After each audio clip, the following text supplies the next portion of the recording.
Salut à tous, c'est Gros Sourcil.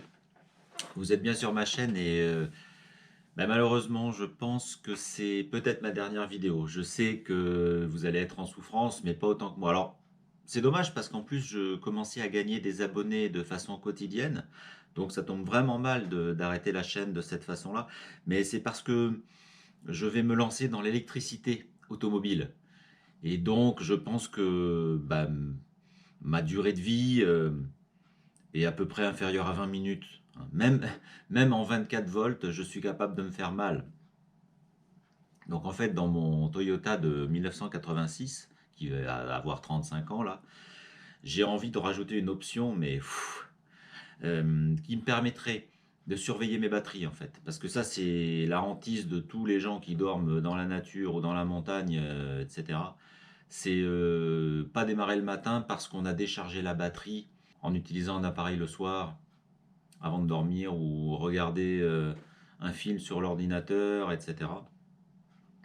Et c'est un petit peu stressant quand on a déjà deux des quatre roues qui sont dans la boue au bord d'un lac à 3800 mètres d'altitude et qui fait -6. On se demande si on va démarrer et on aimerait bien démarrer en fait. Surtout qu'on est seul, hein. Ou alors il faut trouver deux yaks pour se tracter, mais bon, on parle pas la langue. Enfin bon, vous connaissez le dilemme classique. Donc j'ai acheté ça. J'ai acheté ça.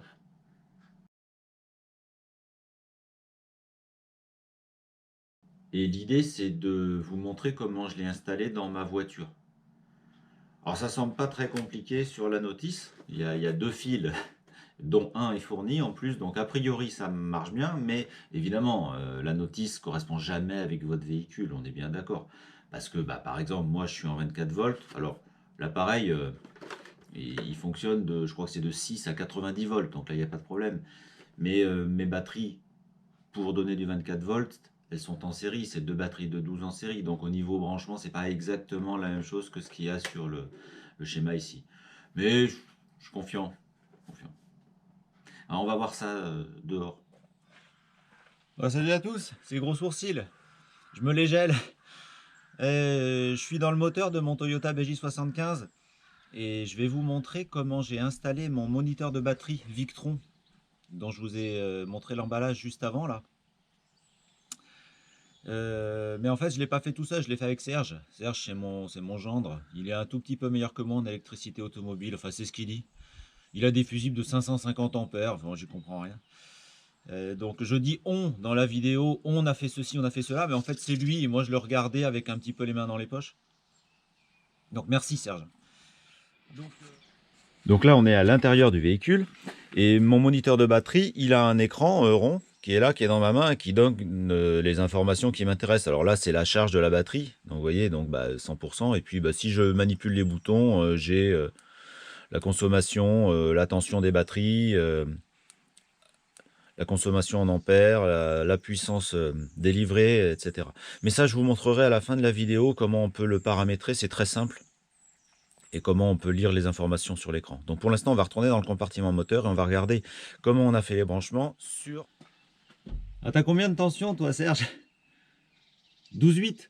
Ah, c'est pas mal. C'est pas mal, t'es dans la norme. T'es dans la gaussienne. Alors moi, j'ai un problème. J'ai 24,12. C'est un petit peu élevé d'après mon médecin. Et pourtant, j'ai arrêté le fromage. J'ai essayé de limiter le cholestérol. 24,12 quand même. C'est lourd. Et j'ai même pas de fusible. Alors pourquoi j'ai 24,12? Parce que j'ai deux batteries de 12 volts dans mon Toyota qui sont montées en série. Donc en fait, tout mon véhicule fonctionne en 24 volts. Elles ne sont pas en parallèle, elles sont bien en série. Donc je viens donc de changer mes batteries. Ça, c'est la batterie côté conducteur avec la borne plus ici. La borne moins, c'est normal. Et la borne moins est reliée à la borne plus de l'autre que je vais vous montrer. Donc le câble là-bas, le câble moins qui est là, il passe sous la manche à air là, et il arrive sur la borne plus de la seconde batterie, celle qui est côté passager, et puis il y a la borne moins ici. Donc je vais vous montrer comment on a connecté le shunt du moniteur de batterie dans ces circonstances un petit peu scabreuses.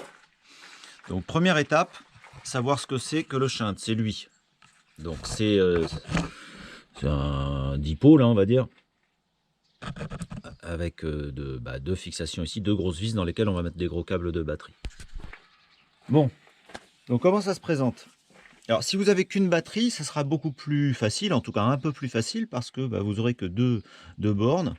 Mais le principe est exactement le même. Donc la première des choses à faire pour installer ce shunt ici, c'est de le visser, de le fixer quelque part dans la caisse pour qu'il soit quand même un petit peu abrité. Alors là, c'est pas encore terminé parce que je vais mettre une petite protection ensuite, un plastique, je vais voir pour que ça prenne pas trop l'humidité. Donc je l'ai vissé dans la tôle. Et au départ, bien sûr, il y a le gros câble de la tresse de masse qui est sur le moteur là-bas. Hein. Alors on la voit pas, mais elle arrivait sur la borne négative de la batterie. Et en fait, le shunt, il va calculer, mesurer tous les courants de charge, de décharge, les cycles, etc.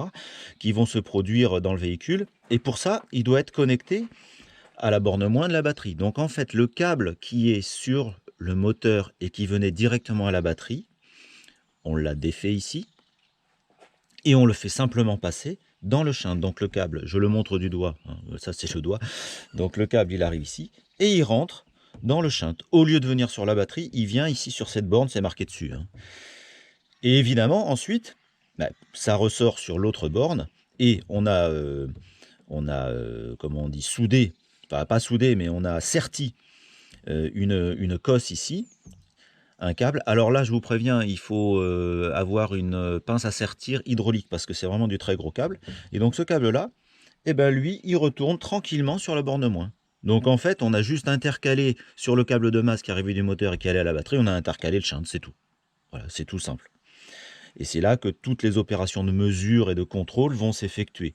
Et ensuite vont être transmises dans le moniteur, dans l'écran que je vous ai montré tout à l'heure dans la voiture. C'est terminé, on a fini l'installation du shunt. Donc là, nous, on a mis 2 vis sur la tôle. On a resserti les cosses proprement. Et puis après, on a tiré ce câble-là. Alors j'espère qu'on le voit. C'est un câble RJ45, hein, d'accord, qui lui envoie les informations. Vous voyez ici, là, je fais bouger ce petit câble gris là. Hein, c'est un RJ45 qui lui est connecté sous le shunt, ici, hein, sous mon doigt. Il est branché dessous, verticalement. Il est un peu protégé des intempéries, c'est dessous. Et lui, il passe ensuite dans la voiture, hein, dans l'habitacle. Donc là, on l'a fait passer dans un passe-fil. Et ensuite, il arrive ici. Pour moi, bon, c'est pas rangé, hein, je vous promets que je vais faire ça propre parce qu'après, il faut passer dans. J'ai enlevé les garnitures, on va passer pour le faire remonter au-dessus du tableau de bord. Donc il y a 12 mètres de câble, ça va. Et on arrive donc sur l'écran ici. Après, restera à trouver à quel endroit on le positionne. Moi, je vais le positionner sur ma planchette au-dessus de la tête. Vous voyez, je vais le mettre ici. Je vais faire un petit coffrage que je vous montrerai plus tard pour pouvoir visualiser les informations, soit quand on est couché à l'arrière, soit quand on conduit. Bon, c'est tout pour l'installation. Vous voyez que c'est pas très compliqué, même moi j'ai compris.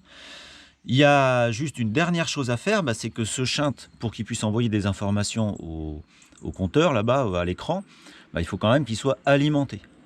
Donc pour l'alimenter en électricité, il faut connecter le petit fil rouge qui est livré avec le shunt. Donc on le connecte dessus, ça se clip. Mais ensuite, il faut aller chercher une batterie. Donc si vous êtes en 12 volts, vous n'avez qu'une batterie. Donc vous allez vous repiquer sur le plus de votre batterie 12. Mais moi, il faut que j'aille chercher du 24 volts à l'autre bout de la voiture. Donc mon fil rouge, il passe ici. Pour l'instant, il n'est pas gainé, mais la gaine est commandée, vous inquiétez pas, ça sera propre. Et donc c'est toujours le même, je ne me suis pas trompé de fil. Donc il y a aussi pas mal de distance. Et je l'ai connecté ici sur la borne plus. Donc il est piloté, il est alimenté par la batterie ici en 24. Et donc ça pilote le shunt qui pilote l'écran de contrôle. Voilà pour l'installation à l'intérieur du moteur. Donc il reste donc les finitions à faire. Mais ça marche. Bon, moi je me suis payé le luxe d'acheter 2 batteries neuves avant de tout installer. Bon, je me dis que ça me permettra d'être un peu vigilant et puis surtout d'être rassuré. Parce que l'idée c'est quand on consomme du courant la nuit, le soir, pour mettre de l'éclairage, pour brancher le convertisseur, etc. Ben, j'ai pas envie de pas repartir le lendemain matin en fait. Donc prochaine étape, l'installation de l'écran de contrôle dans la voiture, mais là il y a un peu de boulot de coffrage en bois. À la prochaine.